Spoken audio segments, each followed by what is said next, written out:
Eh bien, bonjour Monsieur Blanquer-Lassac. Bonjour Jean. Bonjour Monsieur Blanquer-Lassac. Bonjour Diane. Bonjour. Bonjour Blandine. Ah mais ça fait plaisir, c'est vraiment l'équipe au complet. On commence bien l'année sur les chapeaux de roue. Bah oui. Alors, bonne année à vous. Meilleurs vœux. À vous trois. À vous trois. Oui, et à Meilleurs toute vœux, l'équipe, ça, la tous ceux santé. tous ceux qui vont vous regarder. Qu'elle vous soit la meilleure possible ainsi qu'à nos auditeurs. La meilleure possible. Vous avez compris ce que je veux dire?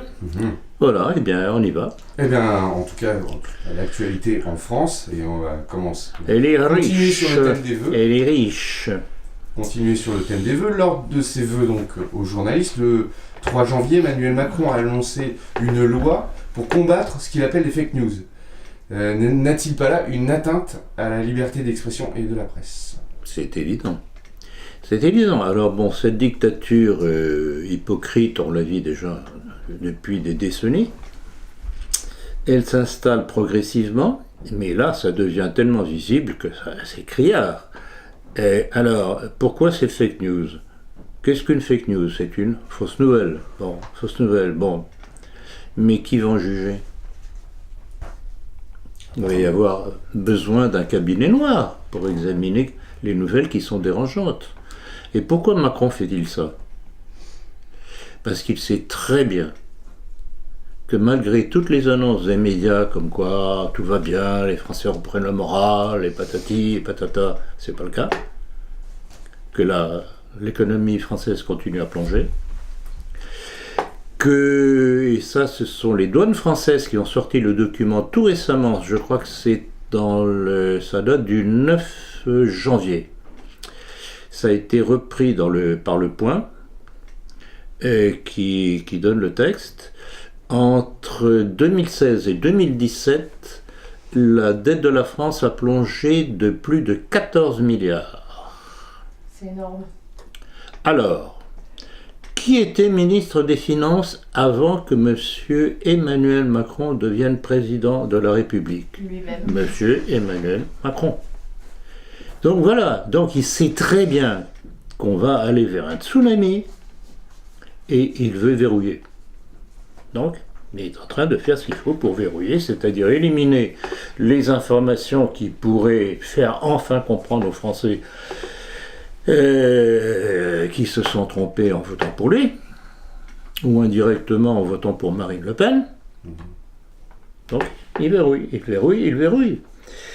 Il y a différentes petites notes que j'ai prises à ce sujet-là parce que c'est tellement énorme. Bon, vous avez vu la nouvelle annonce, la réduction de la vitesse sur les routes à 80 km/h. Oui.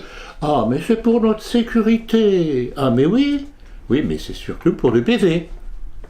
Ils ne savent pas où trouver de l'argent pour l'immigration. Parce que c'est pas pour la police, les forces de l'ordre, l'armée, les Français. C'est pour l'immigration, pour pouvoir construire des bâtiments où mettre confortablement les migrants. Alors, migrants, immigrés, demandeurs d'asile, immigration légale, immigration clandestine, etc. On pourrait ajouter aussi rapatrié économique. Bien entendu. Et puis rapatrier du djihad. Oui, ça on va en parler là après. aussi. Ça va être une de nos questions. Donc, tout ça est fait pour pomper aux Français le maximum d'argent pour pouvoir installer ces gens et nous submerger tous les jours un peu plus. Donc voilà pour répondre à votre question, c'est absolument invraisemblable. Et pour terminer sur cette question, je dirais que les premiers pourvoyeurs de fake news, c'est lui et les médias qui sont à sa botte. Parce qu'ils nous mentent à longueur de journée. D'ailleurs, il nous assure que l'économie redémarre. Qu'en est-il réellement et quel bilan peut-on faire de l'action d'Emmanuel Macron en ce début d'année? Je crois que j'en ai quasiment répondu avec la question précédente, donc c'est exactement ça. Et enfin, on en arrive avec cette histoire de fake news à une espèce de criminalisation de la liberté d'expression. La liberté d'expression est en train de disparaître. Bon, déjà que c'était le cas, il y avait les lois Gaïsso et compagnie, Fabius Gaïsso, etc. Mais là, à chaque fois, il y en a une couche supplémentaire qui se rajoute pour supprimer toutes les libertés d'expression. Tout dépendra. Et on est en soi-disant démocratie, Ouais, disent-ils. Tout dépendra du contrôle d'Internet et justement, par exemple, de la Alors on va voir, c'est vidéo. pour ça que nous, on en profite tant qu'on peut pour dire les choses. C'est ça, voilà. En parlant justement de fake news, là, je pars sur un autre sujet. Suite à vos mises en garde et commentaires sur les nouveaux vaccins imposés par la ministre de la Santé Agnès Buzyn, un jeune ménage qui attend un bébé vous a écrit pour demander conseil à propos de la vaccination devenue obligatoire depuis le 1er janvier 2018. Ils écrivent: parents d'une petite fille à naître d'ici une quinzaine de jours, nous sommes particulièrement angoissés à l'idée des 11 nouveaux vaccins obligatoires ou pseudo-facultatifs, car hormis la dose de sel d'aluminium qu'ils contiennent et qui est déjà très largement supérieure aux préconisations sanitaires, c'est avant tout une entrave à la liberté dont nos dirigeants politiques se font les porte-parole. Alors est-ce cela les libertés démocratiques dont nos élites politico-médiatiques se gargarisent à longueur de temps? Je vous laisse la parole. J'ai trouvé cette lettre très bien bâtie. Alors, pour la petite histoire, c'est un jeune professeur d'histoire qui a pris contact avec moi par Internet. J'ai reçu un jour un mail me disant: j'ai vu vos mises en garde au sujet des vaccins, dans lequel je faisais remarquer, entre autres choses,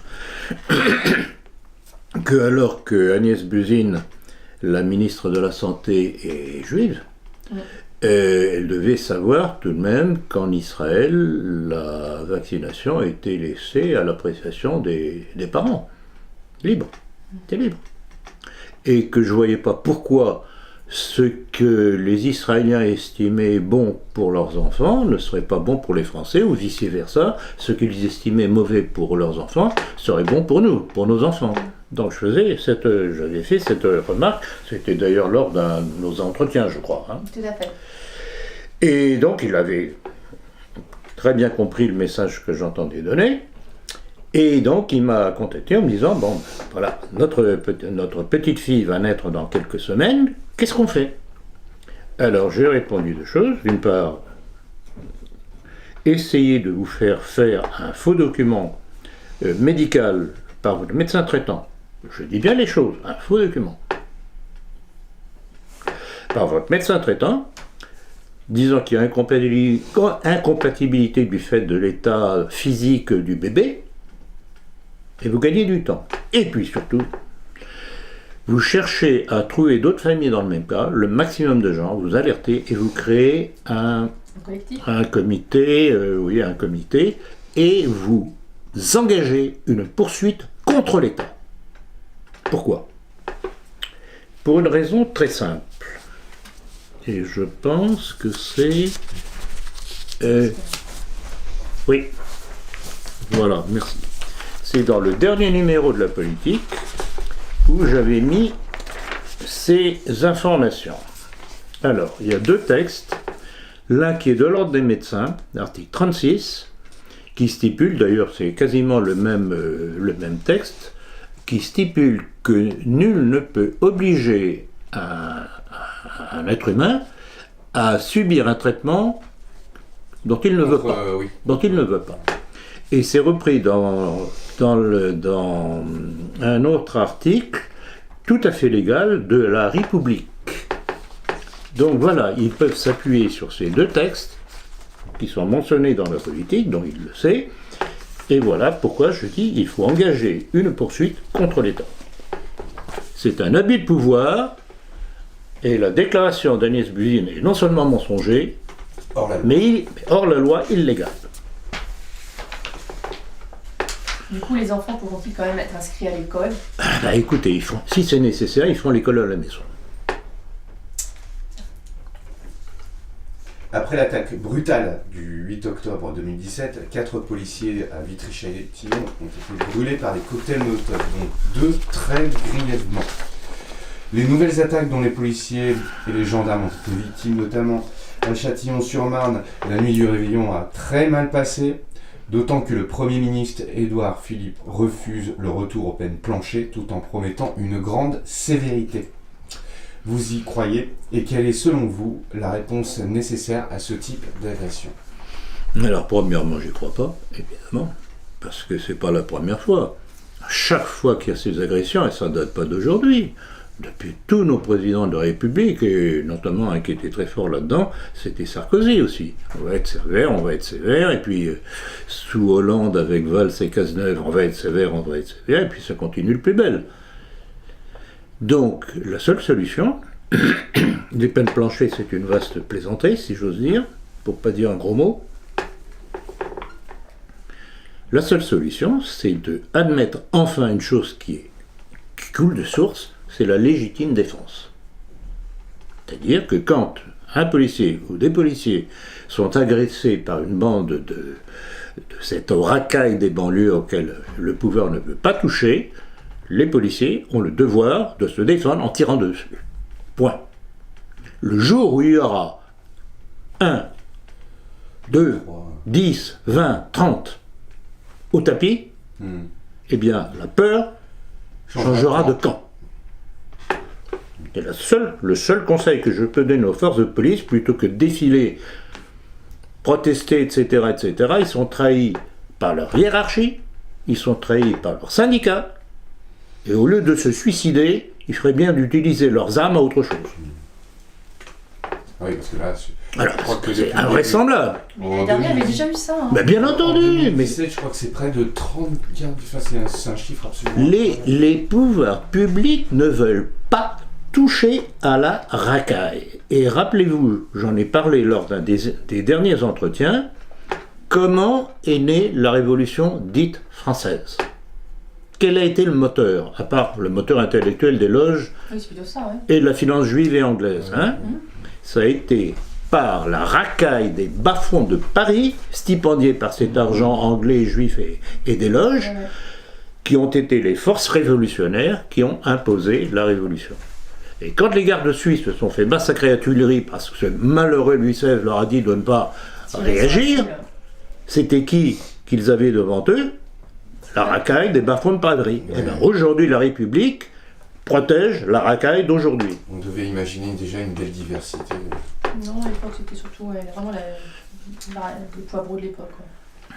Alors Yves Lefebvre, le secrétaire général d'unité SGP Police FO, a réagi le 1er janvier sur France Info. Il dit « Quand on tabasse un flic à terre, c'est la République qu'on tabasse. » Avez-vous un commentaire? Ah bah si c'était vrai seulement. Non, c'est invraisemblable, mais quel sinistre crétin. Alors voilà, c'est un syndicaliste de la police, il n'a rien trouvé d'autre. Et alors en plus de ça, sa formule ne veut strictement rien dire, elle ne propose rien. Ce sont des larmes, des lamentations.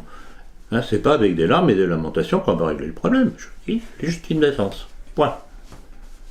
Et à propos de légitime défense, c'est vrai pour nous tous, pour tous les citoyens français. Et vous savez très bien que je dis à tout un chacun, armez-vous, rentrez dans des clubs de tir. Je crois que personne ne mesure exactement dans quel type de dictature on est en train de rentrer et que nous allons être à la merci de ces hordes protégées par le pouvoir.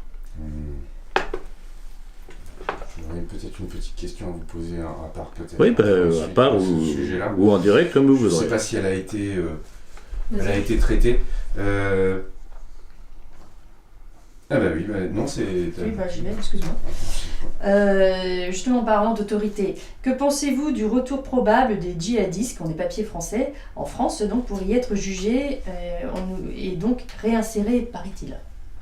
Bah, je crois que j'en ai en partie répondu avec la dernière question. Comment se fait-il que le pouvoir, une fois de plus, plutôt que de laisser ces gens dangereux là où ils sont, jugés par les Syriens, après tout, les Syriens feront très bien le travail, pourquoi veut-on les faire venir ici pour les protéger? Pour les protéger. C'est toujours la même chose, donc ils ont besoin de cette réserve de criminalité parce qu'ils ont besoin qu'à nouveau il y ait des attentats pour pouvoir faire peur aux populations et leur faire accepter encore de nouvelles lois soi-disant sécuritaires mais qui verrouillent à chaque fois un peu plus nos libertés. C'est pas plus compliqué que ça. Il y a une alliance de fait entre le pouvoir et les criminels. Et c'est vrai non seulement sur le plan politique avec le terrorisme islamique, ou soi-disant islamiste, mais c'est vrai aussi par toutes les affaires économiques qui sortent à demi, qui ne sont jamais conclues, Et je ne sais pas si vous allez parler de cette histoire de Sarkozy avec son ami qui a servi d'intermédiaire avec la Libye, mais si on en parle tout à l'heure, eh bien j'y reviendrai. Les médias et le monde politique viennent de célébrer le Je suis Charlie en mémoire de l'étrange attentat contre ce magazine. Or, un sondage IFOP commandé par le collectif Je suis toujours Charlie révèle que l'esprit Charlie s'effondre année après année. Qu'en pensez-vous? Vous qui avez soigneusement analysé les faits dans la politique, et les faits et les entretiens, et dans une conférence sur les crimes d'État, en aviez-vous conclu aux preuves d'un nouveau false flag? Tout à fait, c'est le moins qu'on puisse dire. Avec l'affaire du 11 septembre 2001, je dirais que c'est le false flag le plus flagrant que l'on ait vécu. Alors effectivement, j'en ai parlé dans le numéro 160-161, donc c'était 2015, février et mars 2015, et j'avais repéré toute une série de faits tout de même qui montraient le mensonge de la version officielle. Alors, premièrement, j'ai d'ailleurs le texte de mon article, parce que vu l'actualité, j'ai toujours mes petites munitions sous la main.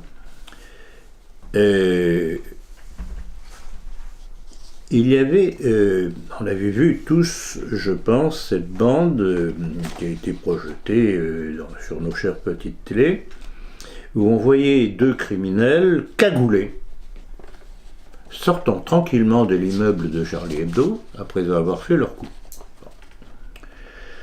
Et puis, après, on apprenait que M. Cazeneuve, c'est lui qui était le ministre de l'Intérieur, nous disait qu'on les avait reconnus. Ah bon? Ils étaient cagoulés. Qu'est-ce que c'est que cette histoire?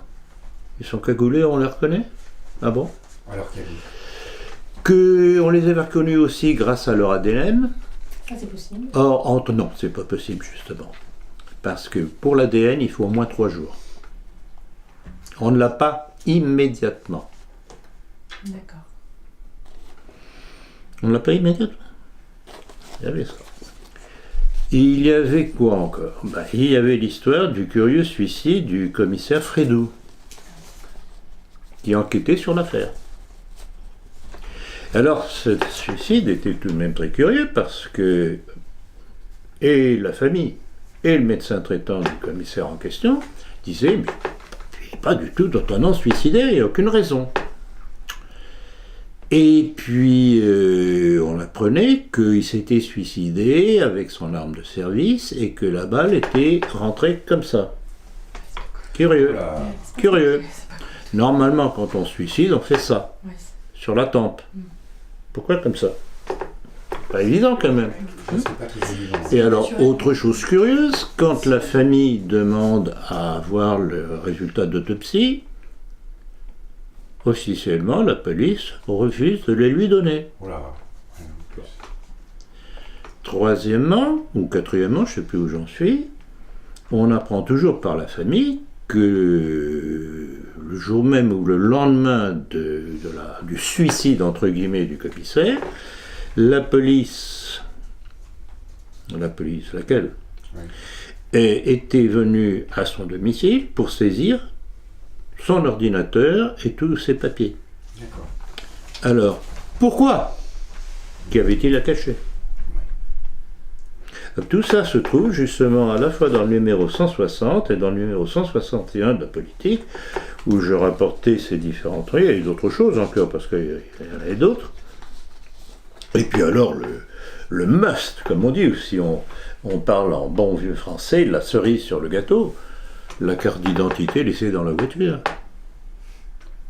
Alors des gens que l'on voit cagoulés, harnachés avec gilet pare-balles, sortant tranquillement sans se hâter de l'immeuble où ils ont fait leur coup, que l'on retrouve parce qu'ils laissent leur carte d'identité, parce que soi-disant on les a reconnus, ils étaient cagoulés, que l'ADN, etc., etc. Il y a quelque chose qui ne va pas là, non? Et vous vous rendez compte, ces milliers, de dizaines de milliers ou centaines de milliers de Français qui avalent encore ce genre de couleuvre. Et voilà pourquoi Macron a besoin de serrer la vis avec les pseudo-fake news. Parce que les fake news, c'est lui qui les fabrique. Et ses prédécesseurs. Mais donc ils n'ont pas besoin que tout le monde... Et c'est une sorte d'inversion accusatoire aussi. Exactement, c'est le type même de l'inversion accusatoire. Et il est évident que si on sait ces choses-là, moi, beaucoup de choses que j'ai découvertes, il y a une partie que j'ai vue à la télévision, comme nous tous, et il y a des éléments qui ont été donnés par des documents que j'ai trouvés sur Internet, et c'est ça qui dérange. Ce sont ça les fake news qui dérangent le pouvoir. Donc voilà où on en est. On est en dictature, et tous les jours un peu plus. Question suivante, il va y avoir un référendum sur l'indépendance de la Nouvelle-Calédonie et par ailleurs des discussions vont se faire entre le gouvernement et les indépendantistes corses qui annoncent déjà un référendum sur l'indépendance de la Corse d'ici 10 ans. N'est-ce pas la suite du détricotage de la France et de sa puissance commencé par De Gaulle avec la décolonisation puis l'abandon de l'Algérie et qui est d'ailleurs poursuivi jusqu'à aujourd'hui? C'est évident, mais ça coule de source. Ça coule de source. Il y a un acharnement contre l'existence même de la France pour ce qu'elle représente historiquement. Et ils veulent que la nation France disparaisse. On détache des petits morceaux, on détruit son industrie en bazardant les fleurons de notre industrie à l'étranger, on vend les vignobles français à qui mieux. Donc la France ne va plus être la France. Voilà. C'est aussi simple que ça. Et alors il y a incontestablement, avec l'arrivée d'Emmanuel Macron, un coup d'accélérateur parce que, je dirais même plus encore que Sarkozy et Hollande, il est l'élément choisi par le mondialisme pour terminer le travail. Alors jusqu'où ça pourra aller, je n'en sais rien, mais notre devoir à nous, conscients et aimant notre pays, nous avons le devoir de clamer haut et fort ce qui se passe. Parce qu'on ne peut peut-être pas compter justement sur le Front National. Bon, alors, cher ami, je ne sais pas si on va en parler du Front National, mais là, je dirais que le Front National, du père au fils, sont co-responsables de la situation actuelle. Il reste en gros un char pour aller à la Gay Pride. Mais chemin faisant, par contre, ils ont réussi à bien s'enrichir. D'ailleurs, que pouvez-vous dire sur le Front National actuel qui semble inaudible? Alors inaudible, j'ai vu hier soir pas tellement. Puisque très gentiment la télévision a donné la parole à Marine Le Pen pour protester contre ce qui s'était passé dans une prison où des gardiens s'étaient fait tabasser par un musulman. Et donc, voilà, chaque fois qu'elle apparaît à nouveau nécessaire au pouvoir, eh bien, on sort la petite Marine Le Pen pour la remettre en valeur. Mais alors là, une chose qui m'a frappé, je l'ai vu hier aux informations sur BFM TV et sur LCI, mais elle a pris un coup de vieux, mais c'est carabiné. Oui, mais alors à la vitesse où des adhésions surtout. Non, mais c'est tac, c'est en train de... Oui, mais les finances aussi, hein. Oh, ils ont, grâce à leurs 5%, le fait d'avoir dépassé les 5%, oui, non, ça, une enveloppe intéressante. Tout à fait. Mais ils ont perdu tous les anciens militants. Tout à fait. Non, mais c'est évident. Mais bon, même je peux pas dire, parce que je l'ai tout de même côtoyé pendant un bon bout de temps, avant que je ne claque la porte en 2003, le QI de la majorité des militants du Front National, c'est pas un exemple. Ce sont de braves gens, patriotards, etc., mais qui font droit dans le panneau. Il suffit qu'on leur dise la France, encore un petit billet de 100 francs ou de 100 euros maintenant, et nous allons gagner les prochaines élections, et ils font... Et par ici l'argent du côté de la famille Le Pen. Seront-ils encore là pour les prochaines élections? Ah non, mais c'est invraisemblable. C'est une bande de vampires, les Le Pen. Alors, lors de votre dernière conférence sur l'armée française face à la destruction de la nation, a suscité de nombreux commentaires, quelques-uns aigres, sur notre site, alors que d'autres vous ont chaleureusement applaudi. Comment expliquez-vous cela? Alors que votre conférence, comme votre livre, sont d'une précision remarquable, appuyés d'une documentation imparable. Que leur réponse? Je pourrais faire une réponse très succincte, il n'y a que la vérité qui blesse. Je pense que ces réactions sont le fait de militaires, ou de familles de militaires, mais je ne dirais pas toutes, parce que les messages que j'ai reçus, que ce soit sur mes mails ou par courrier, il y avait des militaires et il y avait des familles de militaires qui applaudissaient à ce que j'avais dit. Oui. Donc il y a de tout. Bon, il y a les gens qui comprennent et puis il y a les imbéciles, ceux qui ne veulent pas voir. Lors de notre dernier entretien du 9 décembre, nous avions évoqué les remous autour du Parti national français et l'action très nocive de Pierre Sidos et d'Ivan Benedetti, anciens dirigeants de l'œuvre française, qui cherchent à mettre la main sur le parti que dirige André Gandillon. Y a-t-il du nouveau à ce sujet? Alors, il y a du nouveau, effectivement. Il y a du nouveau. Et alors, vous savez très bien qu'on a discuté précédemment en se disant est-ce que ça vaut la peine de parler encore de ces gens-là, ils représentent quasiment plus rien, etc. etc. Enfin, le problème, c'est qu'ils se présentent comme nationalistes. Ça draine encore quelques jeunes et que si on ne dit pas ce que l'on sait, les malheureux vont encore foncer dans le panneau, croire que c'est une possibilité d'action. Donc il est bon de revenir aux sources. Alors, l'œuvre française et ce qui s'appelle aujourd'hui le Parti nationaliste français relève, disons, d'une même mouvance qui est née à peu près en 1949, avec la création d'un mouvement qui s'appelait Jeunes Nations. Donc, ce que je vais dire me concerne en partie, et c'est de l'histoire aussi. Donc, 49, et je me rappelle, à l'époque, ça a été quelque chose qui est apparu comme un souffle vraiment nouveau, point de vue nationalisme en France. Et je ne comprends pas, mais apparemment, à l'époque, il y a eu la conjonction, c'est ça que je ne comprends pas, d'éléments qui se sont agglutinés autour de ce nouveau parti qui naissait, Jeunes Nations. Et je me rappelle de cette époque, il y avait donc non seulement le magazine Jeunes Nations, qui était de très très bonne tenue intellectuelle, il y avait tous les petits bulletins dans les universités de France, des fédérations des étudiants nationalistes de France, ou des fédérations des étudiants nationalistes, c'est tout, avec de très très bons contenus. C'était remarquable. Mais Johnny, j'ai cru savoir que Johnny faisait partie de Jeunes Nations. Johnny Hallyday? Ah oui. C'est pas étonnant. Et bon, là-dessus, De Gaulle a fait le travail, il a cassé le mouvement. Et puis, ça a survécu, ça a pris un autre nom, ça a pris le nom de l'œuvre française, qui était en fait une copie du nom de l'Action française, puisqu'il ne pouvait pas prendre le même nom, puisque l'Action française existait toujours. Donc, Sidos a pris le nom de l'œuvre française. Ça a vivoté, périodiquement, je sais qu'il demandait des articles à mon père, pour leur revue qui s'appelait encore Jeunes Nations, qui je crois est devenue l'œuvre française.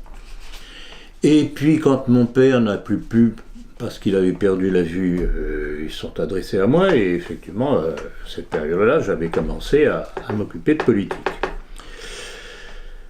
Donc ils ont bénéficié et des articles de mon père et des miens gratuitement.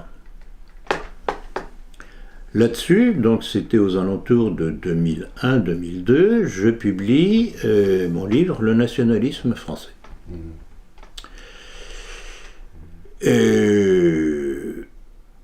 Et comme je collaborais à l'époque au journal L'œuvre française, je m'aperçois au bout de 2-3 mois qu'il n'en parlait pas. Je prends mon téléphone et je téléphone au responsable de la publication, un certain Ivan Benedetti, pour lui demander, tiens, comment se fait-il que vous ne parliez pas de mon livre? Et il me raccroche au nez. Mais textuel, il me raccroche au nez. Et depuis là, je me disais, mais je ne comprends pas pourquoi. Il me demande des articles, donc apparemment ils estiment que mes articles sont bons.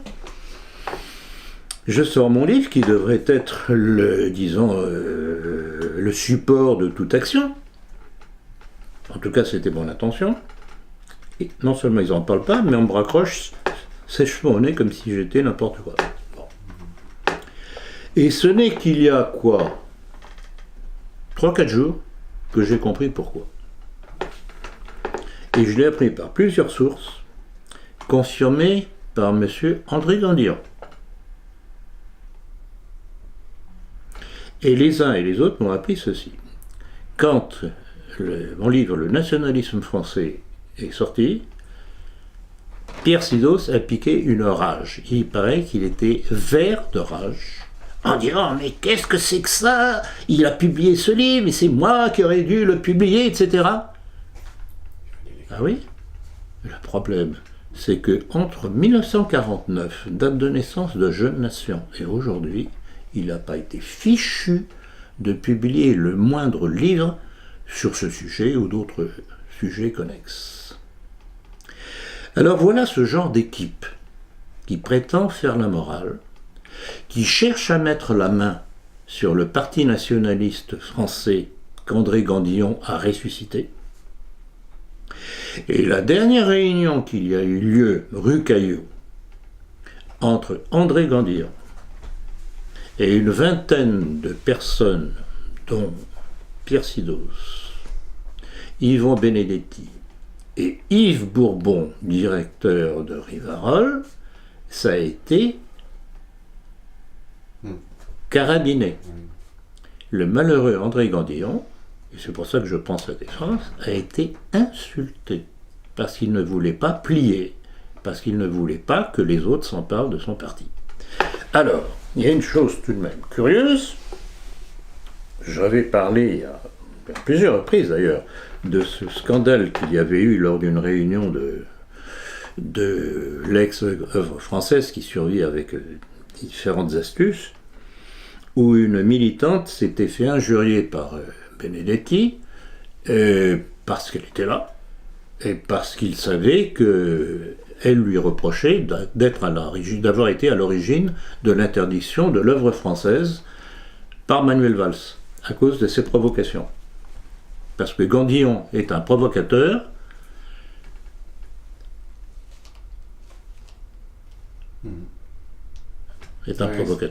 Hein. Et quelqu'un qui injurie une militante comme ça, qui lui commence par lui arracher ses lunettes de soleil, lui balance de l'eau à la figure, et finalement, en voyant qu'elle ne bouge pas, lui balance une bouteille de vin à la figure, c'est un petit problème. Or voilà l'individu qui est soutenu par Pierre Sidos. Voilà pourquoi je veux, une fois de plus, mettre les pieds dans le plat, parce que ces gens doivent disparaître de notre milieu, parce qu'ils polluent le nationalisme français. Voilà. Alors, autre question, toujours avec des personnes qui parfois vous envoient des petits pics. Là, on va parler de Florian Rouanet, que vous avez écarté de vos activités il y a 3 ans environ, qui vient de poster un long commentaire fort peu aimable à votre sujet. Donc, pour ceux qui ne connaissent pas cette affaire, pouvez-vous revenir sur les raisons qui vous ont amené à vous séparer de lui? Bon, je dirais que c'est un petit peu un sujet connexe au précédent. C'est pour ça que j'en parle. Tout à fait. Connexe au précédent. Alors, petite histoire, Florian Rouanet. Il prend contact avec moi, il doit y avoir 4-5 ans maintenant, facilement. Disant, voilà, j'ai écouté vos conférences, c'est remarquable, etc., etc. Je voudrais collaborer avec vous, etc., etc., etc. Vous ne refusez pas des aides comme ça, évidemment. Bon, je dis d'accord. Et j'ai fait quelques vidéos avec lui, dont il s'est bien acquitté, sans problème. Le problème, c'est que chemin faisant, je me suis rendu compte que c'était une personnalité fragile, qu'il prenait des initiatives sans s'en référer. Par exemple, je prenais que nuitamment, il allait badigeonner certains murs de Paris avec des inscriptions, etc. Et là, c'est pas du tout notre genre. On travaille sérieusement, on n'a pas besoin de badigeonner les murs, etc. Et puis alors progressivement je me suis rendu compte, il ne sera pas le seul d'ailleurs par la suite, qui se servait de mes textes pour faire des conférences auprès de Sidos et Gandhion, sans me citer. Et quand je m'en étonne, il me dit « Ah mais comprenez, je ne veux pas citer votre nom, parce que sinon je vais me faire incendier et jeter dehors. » Alors, il choisit un autre type de conférence. Bon, donc voilà le genre de personnage très fragile, que j'ai fini par écarter, parce que justement fragile, en me disant « Mais il va finir par nous attirer des problèmes, avec ses foucades, etc. » Donc, comme toute personne qui se fait jeter, bon, évidemment, je comprends très bien qu'il n'est pas apprécié. Et périodiquement, il se venge. Il a fait tout un montage, essayant de ridiculiser. Je crois qu'il représente un Hitler ou un truc dans ce coup-là. Non, je ne sais pas si vous avez vu ça. Des caricatures assez particulières. Et dernièrement, il a voulu revenir là-dessus. Et là, il ment carrément en disant que jamais je l'ai mis à la porte. C'est lui qui est parti tout seul. La vérité n'est pas tout à fait celle-là, voilà. Puisque vous me posez la question, j'y réponds, il a été mis dehors, point à la ligne.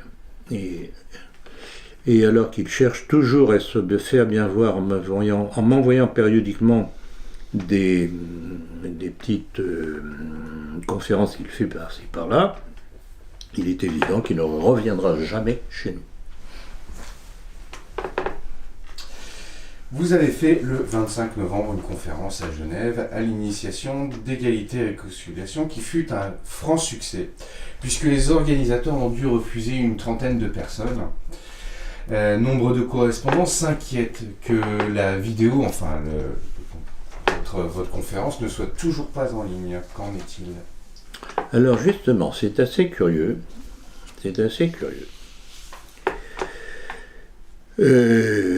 Et ceux qui s'en inquiètent, justement, avaient été heureux d'apprendre qu'il y avait certaines collaborations qui semblaient s'installer entre Égalité, Réconciliation et nous, et qui, voyant que ce n'est toujours pas publié, se disent « Mais qu'est-ce qui se passe ? Y a-t-il un barrage ?»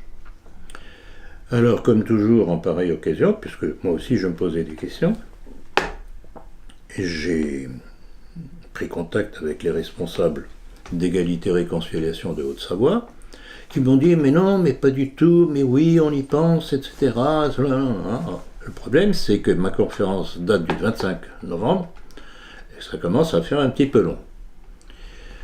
Alors, on me dit « ah oui, mais c'est habituel, à égalité et réconciliation, leurs conférences mettent toujours très longtemps à être mises en ligne, etc.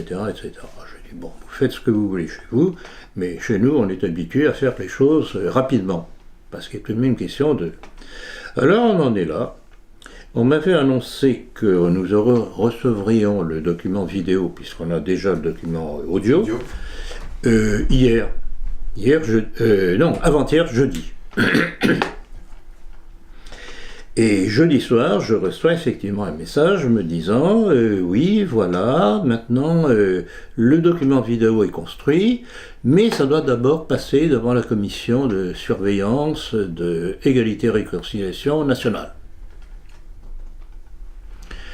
Et j'envoie un message à la fois gentil parce que celui qui m'avertissait, je sais que c'est quelqu'un de bien, lui disant que j'étais déçu, que nous étions déçus, oui. Que nos correspondants auditeurs ne comprendraient pas, étaient déçus, ne comprendraient pas, que c'était pas une bonne publicité pour Égalité et Réconciliation, etc. Le lendemain, c'est-à-dire hier, je recevais un message du responsable d'Égalité et Réconciliation de Haute-Savoie, me disant voilà, c'est en cours, on attend la validation, etc. etc. J'ai pas répondu. Remessage hier soir, voilà, on va la voir. On en est là. Mais c'était on en est là. Alors, il faut dire que je leur avais dit, écoutez, c'est très simple. Si fin de la semaine prochaine, on n'a pas la vidéo, on met sur Internet le montage audio. Ben, on en a une. Je regrette beaucoup, mais ce serait comme ça. Alors voilà. C'est entre leurs mains. Nous travaillons sérieusement, on entend que ceux qui veulent travailler avec nous travaillent sérieusement aussi. Non, mais en fait, apparemment, il vous avait pas dit de bêtises, hein, puisque Marion Sigon, en fait... Alors, exactement. Alors, Jean, vous avez raison. Elle vient de sortir, la vidéo, elle est sortie avant-hier ou hier, ou je ne sais Alors, ah bon, je ne savais pas. Alors, ils ont voulu... Oui. Alors, à mon avis, ils ont paniqué. Ils se sont rendus compte que s'ils publiaient ma vidéo avant la sienne, qui date de septembre, encore mieux, qui date de septembre, donc ils ont voulu se mettre à jour de la vidéo de Marion Sigaud, avant de publier la mienne. La vôtre. Vous vous rendez compte? Ouais. Bon. C'est un brin. Alors là, j'avoue que je ne comprends pas, parce qu'avec les moyens dont dispose apparemment Égalité et Réconciliation, ça devrait marcher un peu mieux que ça. Vous avez une... Et voilà, une fois de plus, j'aurais mis les pieds dans le plat, parce que périodiquement, il faut les mettre. Donc passons à la question suivante. Vous avez une approche plutôt sympathique envers Laurent Wauquiez. Pensez-vous qu'il pourrait être une alternative de l'opposition à la faillite du Front National? Et ne faites-vous pas là le même calcul que celui que vous aviez fait en faisant voter pour François Fillon dès le premier tour de la présidentielle, ce que certains dans nos milieux n'ont pas compris? C'est évident, de toute façon, on n'a pas le choix. Il est évident que le Front National, pour nous, c'est terminé. Ça, on a compris. Je le voyais encore hier aux actualités, là aussi LCI ou BFM TV, où on parlait du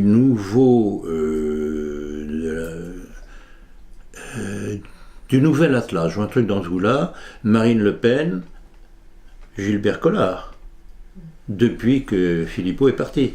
Donc voilà, l'intelligence du Front National, désormais, ça va être Gilbert Collard. Gilbert Collard, franc-maçon, sioniste, et rappelez-vous les textes que j'avais cités de lui, disant que plus ou moins la France ne serait pas la France, et il n'y avait pas eu les Juifs, enfin je sais pas. Il est favorable à la capitale Jérusalem pour capitale. Ah quoi? Il est favorable. Ah oui, tout à fait. Jérusalem, capitale d'Israël, etc. Donc voilà, il se retrouve sur la même ligne que Attali. Donc, Front National, terminé. Bon, alors face à nous, nous n'avons pas, je ne veux pas, en tout cas pour le moment, créer de parti. Nous avons une tâche bien spécifique qui est de procéder à la formation de cadres. Parce que, avant toute chose, il faut avoir des cadres pour pouvoir tenir une structure bien en main et éventuellement un jour le pays. Donc, d'abord des cadres. Ça, c'est l'urgence. Donc, Front National, exit. Florian Philippot, bon, de toute façon, pas sur la même longueur d'onde, même s'il y avait certains sujets sur lesquels on était compatibles, notamment sortie de l'euro, de l'Europe, etc. Mais Florian Philippot, pour l'instant, on ne peut pas faire tabler sur lui. Donc, qu'est-ce qui reste dans le panorama français? Fillon est tenu en laisse par toujours les poursuites qui ne se concluent pas, parce que justement, ils ne veulent pas les conclure. Parce que, où il conclut en disant qu'il est coupable, mais apparemment ils n'arrivent pas à conclure, donc c'est le dossier, il n'y a pas grand-chose dedans apparemment, mais ils ne veulent pas conclure, parce que ce serait lui donner raison, a posteriori. Donc on le tient bien en laisse, des mois et des mois et des mois et des mois et des mois. Donc il est pour le moment stérilisé. Et puis apparaît Wauquiez, qui a fait des déclarations qui sont pas mal. Alors, Wauquiez, c'est comme pour toute chose. Ou bien il va rester dans la ligne qu'il annonce, qui est une droitisation de l'UMP, ou des Républicains si vous voulez. C'est pas mal. Il a l'air de vouloir s'appuyer sur Sens commun, qui est ce mouvement de jeunes qui est sorti de la Manif pour tous. C'est le moins pire. Donc voilà. Et en politique, on ne peut pas viser d'un seul coup l'idéal. On est obligé de travailler par étapes. Et je considère que pour Fillon, comme j'avais plaidé, pour nous, c'était une étape, c'était ce qui avait le plus proche. Et si on avait voté Fillon, on n'aurait pas tout ce qui est en train de se faire aujourd'hui avec Emmanuel Macron. Ce que trop de Françaises n'ont pas compris, soit parce que, comme des imbéciles, je dis bien, ils ont voté Marine Le Pen sans comprendre que c'était la voie royale ouverte à Macron, soit ont voté directement pour Macron. Alors merci à eux pour tout ce qui va se passer, ce qui se passe déjà aujourd'hui. Alors j'ai une autre question. À eux et à elles, parce que l'élément féminin aussi a été très important là-dedans. Oui, tout à fait. Vous dénoncez régulièrement la thèse de Pierre Hilard, qui traite Vladimir Poutine de mondialiste, lui attribue une mère juive et des sympathies pro-israéliennes. Alors jusqu'ici, Pierre Hilard a refusé tout débat avec vous. Comment expliquez-vous cette position, voire cette obsession de Pierre Hilard? Eh bien, je comprends pas. Je ne comprends pas, j'ai vraiment l'impression qu'il a, ou bien c'est un esprit faux, ou bien c'est quelqu'un qui, ayant lancé sa thèse sur Poutine, ne veut pas en démordre, croyant qu'il va perdre la face. Pas question de perdre la face, et on peut reconnaître qu'on peut se tromper. Au contraire, c'est quelque chose de fort louable, et là je ne comprends pas. Alors je vais tout de même répondre à votre question, parce que ça fait partie des petites munitions que j'ai toujours dans la poche. Et donc alors, la thèse de Hilard, c'est que Poutine d'abord aurait une mère juive, et il s'appuie là-dessus sur l'orthographe du nom de sa mère, où le C a été transformé en S ou le contraire. Enfin, un truc invraisemblable, en tout cas, elle n'est pas juive. Que ce serait un adepte du mondialisme, ah bon, et que c'est un grand ami d'Israël, ah bon. Alors, quelques petites citations tout de même pour lui faire toucher du doigt un petit peu la réalité. La déclaration de Jacob Rothschild du 10 août 2017, qui accusait Poutine d'avoir trahi le nouvel ordre mondial. C'est un mondialiste, Poutine? Ah bon? Ah bon? Donc quelqu'un tout de même de poids, comme Jacob Rothschild, qui l'accuse d'avoir trahi le nouvel ordre mondial. Et Hilard continue à dire que Poutine est mondialiste. Ah bon? Quelque chose qui colle, là, qui colle pas, là. Et puis alors aussi la déclaration de la ministre israélienne de la Justice, j'en ai déjà parlé je crois lors du dernier entretien, et je crois lors de ma dernière conférence aussi, donc la ministre israélienne de la Justice, Ayelet Shak, du 26 septembre 2017, qui disait ceci: si Poutine veut survivre, il vaut mieux pour lui de faire ce qu'Israël lui dit. Alors, est-ce que, d'après M. Hilard, Poutine est un ami d'Israël? Et du mondialisme. Ah bon? Pour M. Hilard, apparemment, il existe différentes factions au sein du judaïsme qui s'affrontent. Et alors là, c'est justement ne rien comprendre à la personne de Poutine. Il joue de clans les uns contre les autres. Il joue d'un clan juif contre un autre clan juif, d'un clan de financiers contre un autre clan de financiers, mais entre autres choses, aussi pour compléter ma réponse, il a envoyé promener la banque Rothschild de Russie, jetée dehors, puisqu'il a remboursé toutes les dettes de l'époque soviétique, y compris celle de Elstine, de l'époque de Elstine, en disant maintenant, dehors, je ne veux plus vous voir. Alors, ça, ce sont des faits. Je ne comprends pas que Hilard s'entête à ce point-là, il y a quelque chose qui ne colle pas. Alors, est-il à ce point enfoncé dans sa théorie, ou bien est-ce qu'il y a des intérêts là-dessous qui jouent pour lui faire dire ce qu'il dit? Je pose la question. Et alors, chose aussi, ça m'est encore revenu dernièrement par une personne avec laquelle je suis en correspondance sur Facebook, j'en ai déjà parlé d'ailleurs, qui me disait un jour, qui m'écrivait un jour, me disant mais pourquoi vous ne faites pas un débat avec Hilard sur sa position, etc., etc. Je lui dis, je ne demande pas mieux, mais puisque vous me posez la question, posez-lui aussi la question. Elle lui a posé la question, quelques jours après, elle me dit, il ne m'a pas répondu. Alors, je suis tout à fait d'accord, il a ses thèses. Mais s'il croit à sa thèse, mais qu'il en débatte. S'il ne veut pas en débattre, c'est qu'il n'est pas sûr de lui. S'il n'est pas sûr de lui, c'est qu'il y a quelque chose de louche. Suivez mon regard. Alors, des leaders musulmans ont appelé à voter Juppé contre Fillon à la primaire de la droite. Est-ce que c'est ce que rapporte le journal Valeurs Actuelles le lundi 8 janvier? Quelle est votre analyse C'est très intéressant, justement. Ça montre bien que pour ces leaders musulmans, Fillon n'était pas leur meilleur candidat, loin de là, puisqu'ils ont voté contre lui. Ce qui apporte du renfort à ma thèse, à ma tactique, que Fillon, pour nous, était le meilleur candidat possible. Et alors, ce qui est intéressant, c'est qu'ils ont voté Juppé. Ils auraient pu voter Sarkozy, mais Sarkozy était tellement démonétisé politiquement qu'il leur a semblé, à juste titre, que Juppé passerait peut-être plus facilement que Sarkozy. Et puis il y a aussi peut-être une chose qui reste en travers des musulmans, quel qu'il soit, c'est que Sarkozy étant le petit-fils d'un rabbin pro-sioniste de Salonique, ils n'avaient peut-être pas tellement envie de voter pour un Sarkozy. Voilà des petits rappels qu'il faut faire tout de même de temps en temps. Des petites piqûres de rappel. Lundi dernier, le 8 janvier, simultanément, plusieurs chaînes de télévision, dont BFM TV et LCI, entre autres, ont présenté des émissions consacrées à la théorie du complot, pour tenter d'accréditer que ce ne sont que des fantasmes. Vous qui, depuis des années, réunissez des documents qui démontent le complot contre les peuples et les nations en vue d'imposer la gouvernance mondiale, avez-vous un commentaire à apporter à ce sujet ? C'est magnifique, je trouve ça remarquable, alors qu'ils se mettent...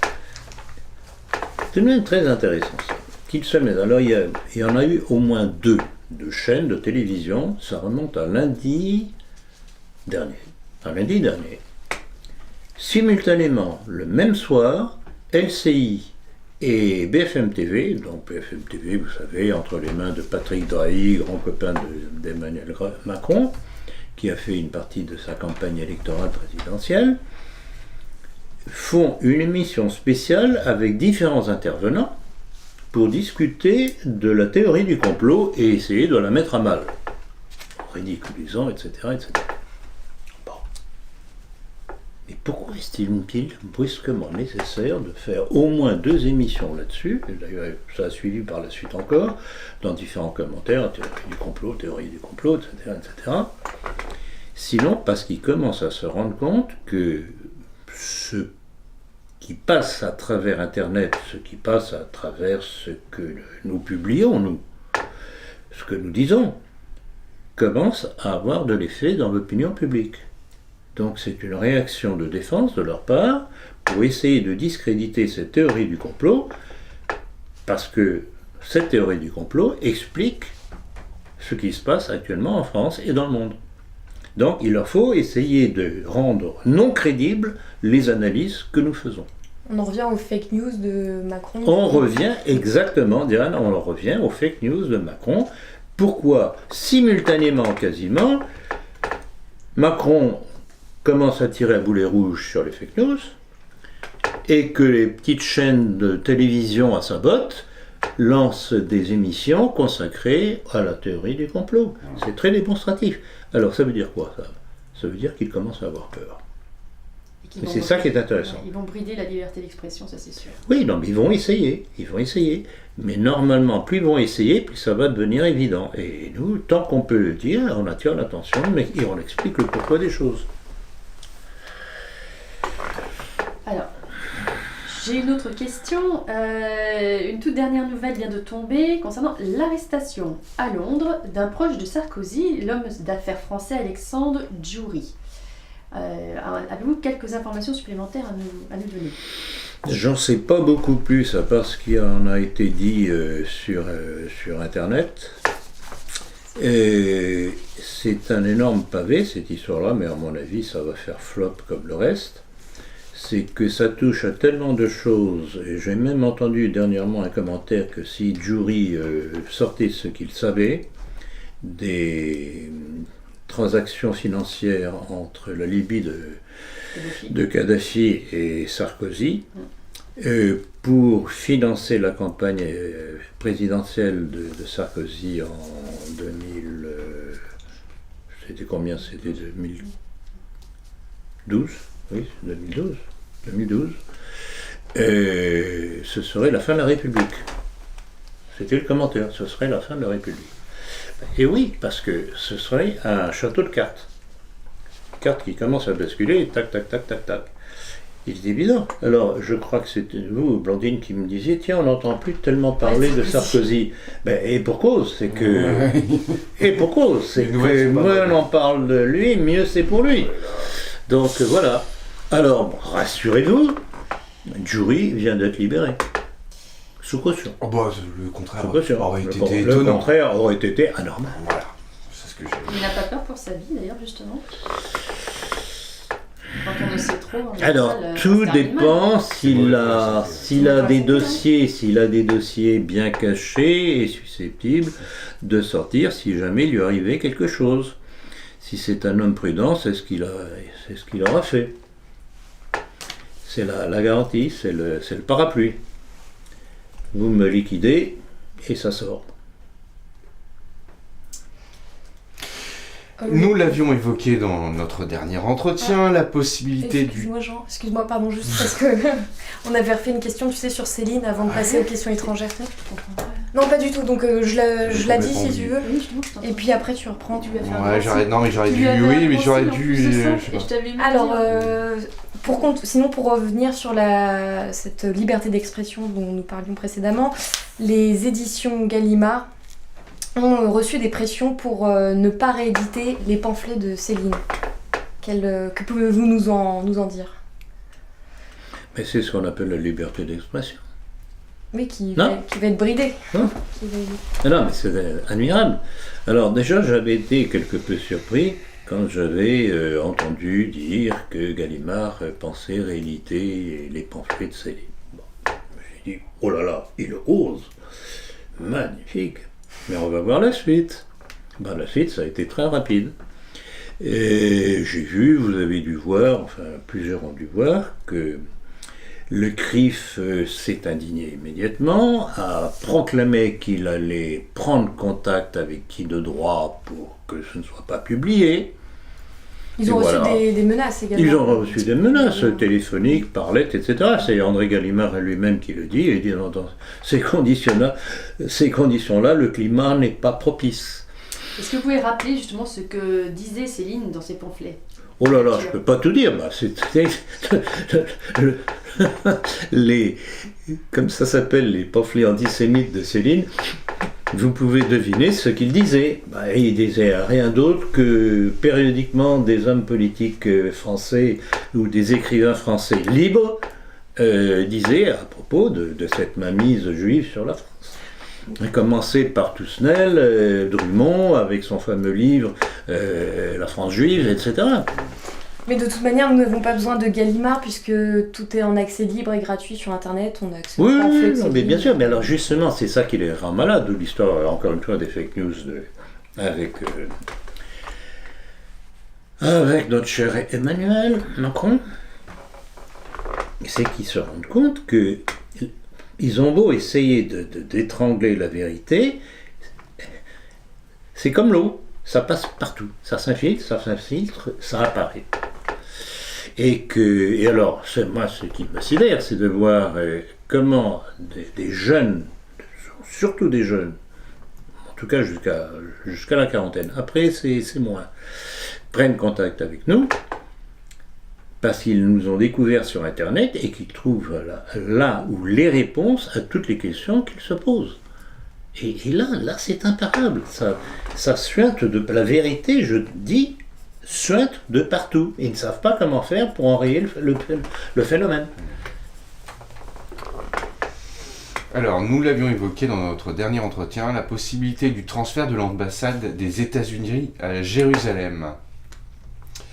C'est chose faite aujourd'hui. Quelles vont être, selon vous, les conséquences dans le monde arabo-musulman? Je n'ai pas grande confiance dans le monde arabo-musulman. Ils parlent beaucoup, ils protestent beaucoup, mais dans les faits, ils ne vont pas beaucoup bouger. Pour une raison très simple, c'est que la plupart d'entre eux sont tenus financièrement par les États-Unis qui les financent. L'Égypte est financée par les États-Unis, la Jordanie est financée, l'Arabie saoudite, n'en parlons pas, etc., etc. Donc les grands acteurs des pays musulmans ne bougeront pas, ce sont des protestations de pure forme pour leurs masses qui, elles, sont réellement indignées. ce qui fait des manifestants à Jérusalem ou ailleurs en Cisjordanie occupée, que l'armée israélienne gère très bien en tirant dessus, et tous les jours il y a quelques morts palestiniens, c'est très bien pour Israël, ça fait quelques Palestiniens en moins, donc voilà, donc ça ira pas beaucoup plus loin. Mais il n'y a pas que ça, parce que il y a tout un contexte, et rappelez-vous la citation que je donnais de cette ministre israélienne contre Poutine, c'est que Israël devient un pays honni aux yeux du monde entier, de plus en plus. Et ils ont beau avoir les États-Unis comme alliés évidents, je dis d'ailleurs, comme vous le savez, que Israël, capitale Washington. Le problème, c'est que avec la politique progressiste de Poutine qui sape les bases de la puissance américaine sur le plan économique, sans compter sur le plan militaire, et sur le plan économique, par sa politique d'échange économique hors dollar, je ne sais pas si vous suivez l'actualité, il y a de plus en plus de pays qui commencent à déclarer désormais nos échanges vont se faire hors dollar. Alors qui en yuan, qui en rouble, qui en ceci, qui en cela, mais en tout cas plus en dollars. Donc ça veut dire à terme l'effondrement de la puissance économique américaine, c'est-à-dire judéo-américaine, tout simplement. Donc vous voyez, tout ça c'est un ensemble. Mais croire que les masses musulmanes vont réussir à faire revenir en arrière Trump, d'abord cet individu, rappelez-vous, quand vous m'aviez questionné au moment de sa campagne électorale, quand il commençait à émerger, que nos milieux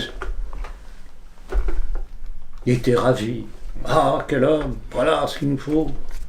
Et je vous avais dit, Méfiance. ne rêvez pas, cet homme n'est pas fiable, rappelez-vous. Ben voilà.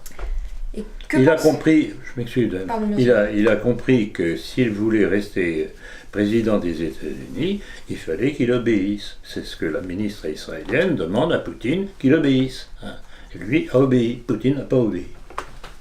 Et que pensez-vous de C'est la différence. ces gesticulations martiales à propos de la Corée du Nord et de l'Iran?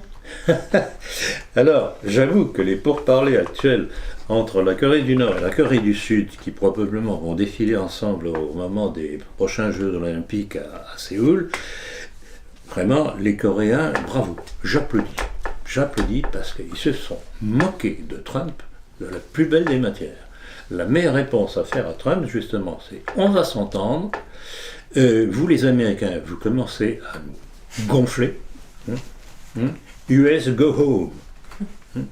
Et c'est une chose intéressante parce que les choses n'arrivent pas par hasard. C'est toujours une longue suite d'événements qui ont précédé. Je ne sais pas si vous vous rappelez la mise à la porte pour fraude fiscale multiple, détournement d'argent d'un ancien président de la Corée du Sud, qui a été jeté dehors par les Coréens. Or, ce président de la Corée du Sud était un allié inconditionnel des États-Unis. Donc il y a eu en Corée du Sud un revirement anti-américain. Ce qui permet justement ce rapprochement de la Corée du Sud avec la Corée du Nord, sur le dos des Américains. Ils ont un ennemi commun, on va dire. Mais voilà, mais voyez, mais c'est ça, tout l'intérêt de la politique quand on observe bien les choses, c'est de voir ce qui se passe d'un événement à un autre, comment ça se complète, ou comment l'un explique l'autre. C'est le principe du chaînage. C'est remarquable, c'est ça qui me passionne dans la politique.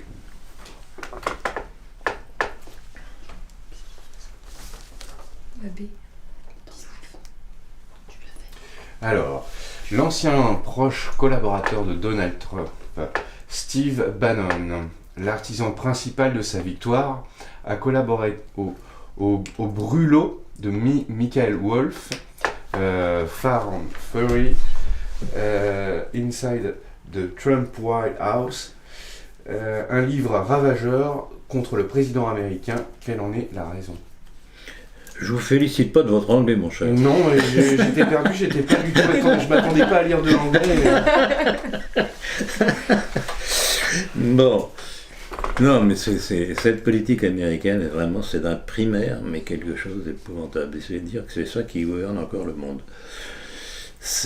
Alors, Steve Bannon, curieux personnage, pas sans intérêt, qui, pour ceux qui ne le sauraient pas, représente l'aile droite de l'électorat de Trump.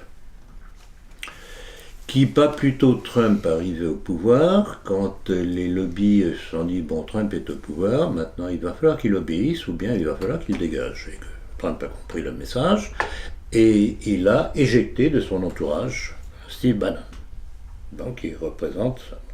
Donc voilà ce qui explique un petit peu le pamphlet qui est sorti contre Trump, qui le présente comme un personnage ridicule, caricatural, etc. Ce que j'avais déjà reniflé au début, au moment de sa campagne électorale.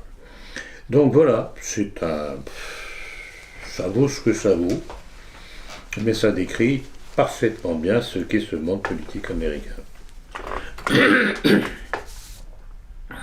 Bon, alors j'ai une autre question.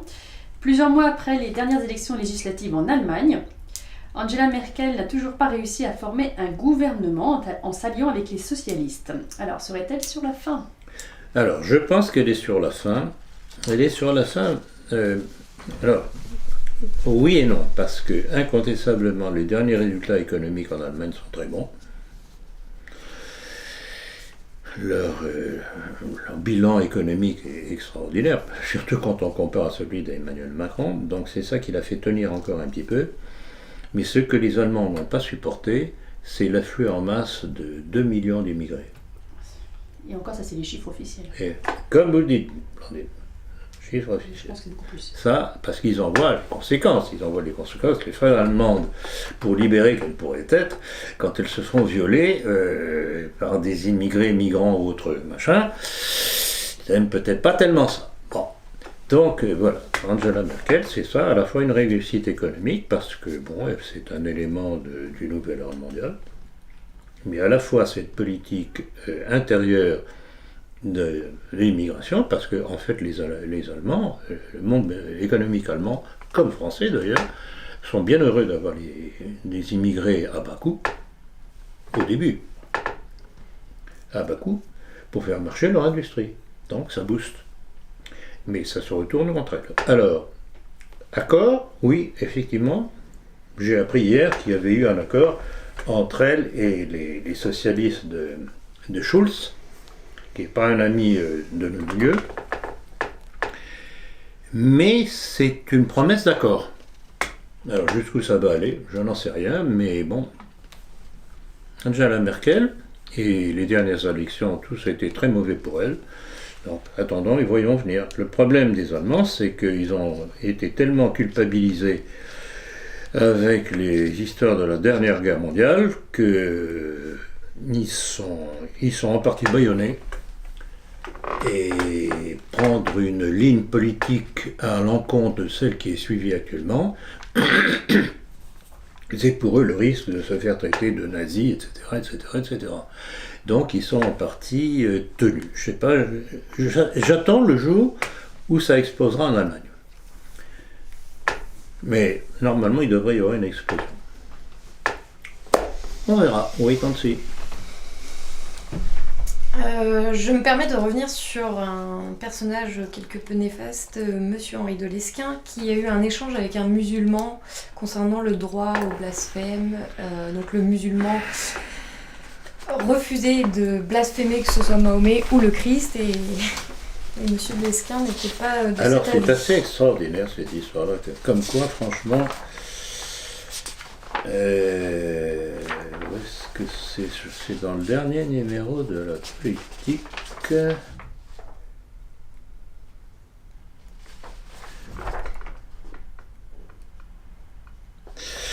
Oui, donc Lesquen était interrogé, je ne sais plus sur quelle chaîne ou invité par qui, avec un musulman. Et on en arrive à la question, on pose la question, êtes-vous pour le blasphème ? Et Lesquen dit oui, pourquoi pas, oui, ça fait partie de la liberté d'expression, un truc dans ce goût-là. Vous me corrigez si je ne me rappelle plus exactement les termes. Le musulman dit, mais suprême, moi, je suis contre, quoi, vous seriez pour le blasphème contre le Christ? Et Lesquin de répondre à peu près ceci, oui, pourquoi pas. Et un peu plus loin, je ne sais pas comment c'est introduit, une question sur la maçonnerie. Et Lesquin de dire, oui, mais après tout, oui, les catholiques peuvent être francs-maçons, après tout, la maçonnerie fait partie de la tradition française. Voilà. Et qui confirme ce que vous annonciez déjà. Déjà depuis la première fois où je l'ai attaqué bien en tête, c'était à une réunion de la fête du livre de Radio Courtoisie. Ça devait être en 2000. C'était après l'apparition de mon livre, Nationaliste français. Ça devait être 2002 ou 2003. Et à l'époque, Beketch, avec lequel je m'entendais, très curieux personnage et complexe et contradictoire, Beketch, je m'entendais encore pas mal, il me dit, tiens, je vais vous présenter Henri de Lesquin. Je savais déjà ce que pensait d'Henri de Lesquin.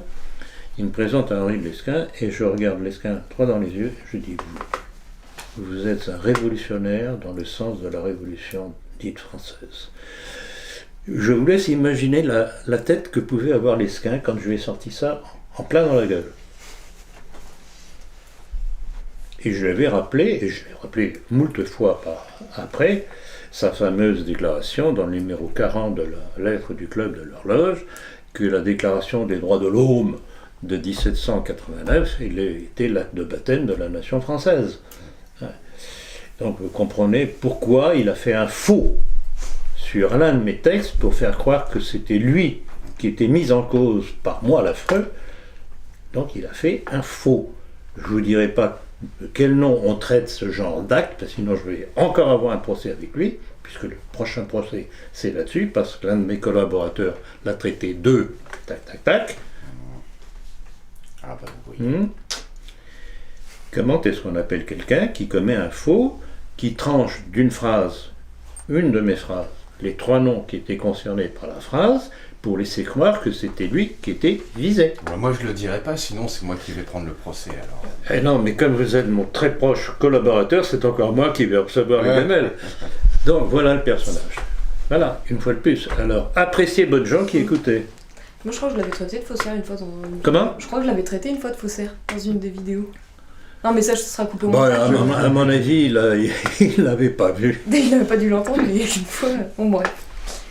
Ou alors il n'a pas osé s'attaquer à une charmante jeune femme. Ça. Non mais c'est hallucinant ce personnage. Alors, heureusement qu'il s'est fait jeter, parce qu'il n'y a pas d'autre terme, il s'est fait jeter de Radio Courtoisie. Qui pour la dernière question? Alors, petite dernière question pour terminer cette première conférence de janvier 2018. Quel bilan faites-vous de l'année 2017 en ce qui concerne votre action et ses répercussions?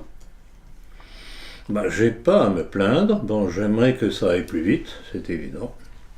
Mais contrairement à toutes les autres structures qui ne cessent de se lamenter, d'appeler leurs adhérents ou abonnés à envoyer de l'argent, etc., nous, on n'a pas besoin de le faire. Nos finances sont tout à fait en équilibre. Et on progresse à tout point de vue. Vente de livres, abonnement à la politique. Nombre de vues. Nombre de vues, justement, c'est ce que j'allais dire, nombre de vues, c'est incroyable, vous êtes le mieux placé pour le dire. Alors prenez la relève. On fait 40 000 vues tous les 15 jours. 40 000 vues tous les 15 jours. Alors c'est tous les 15 jours. Parce que là, il y a une régularité, les gens pourraient se lasser à la longue. Mais non, apparemment, c'est la régularité, justement, et par rapport à tous les autres. Donc c'est ça qui rend furieux un certain nombre de gens que je prends en ligne de mire dans cette bande invraisemblable des Sidos et Benedetti. Ils sont verts de rage. Ils ne représentent plus rien du tout. Ils ont beau faire les... Une chose tout de même que je voudrais faire remarquer à propos de Benedetti, parce que c'est pas normal. Ce garçon qui a réussi par ses provocations primaires, tartarinesques et autres, à faire interdire l'œuvre française, à ma connaissance, n'est pas poursuivi, mais par contre, des militants sous ses ordres sont poursuivis par la justice. Alors je voudrais bien qu'on m'explique. Question sous-jacente, à quoi sert son action? À qui sert son À action? qui? À qui et à quoi sert son action? Exactement. Voilà. Nous avons terminé avec cet D'accord. entretien. Et Merci, monsieur voilà, Jean-Pierre mais Lassac. merci à vous, merci à vous. Et à très Je crois bientôt. on aura bien commencé l'année. Tel que les choses sont parties, on en est au point à se demander est-ce que le mois prochain on pourra encore faire un entretien Du moins le diffuser. et nous le diffuser. Exactement. On va essayer. Merci, monsieur Merci. Blanquart. Merci à vous, Merci. merci à vous, parce qu'il est évident que tout seul je ne saurais rien faire si vous n'étiez pas là. Merci.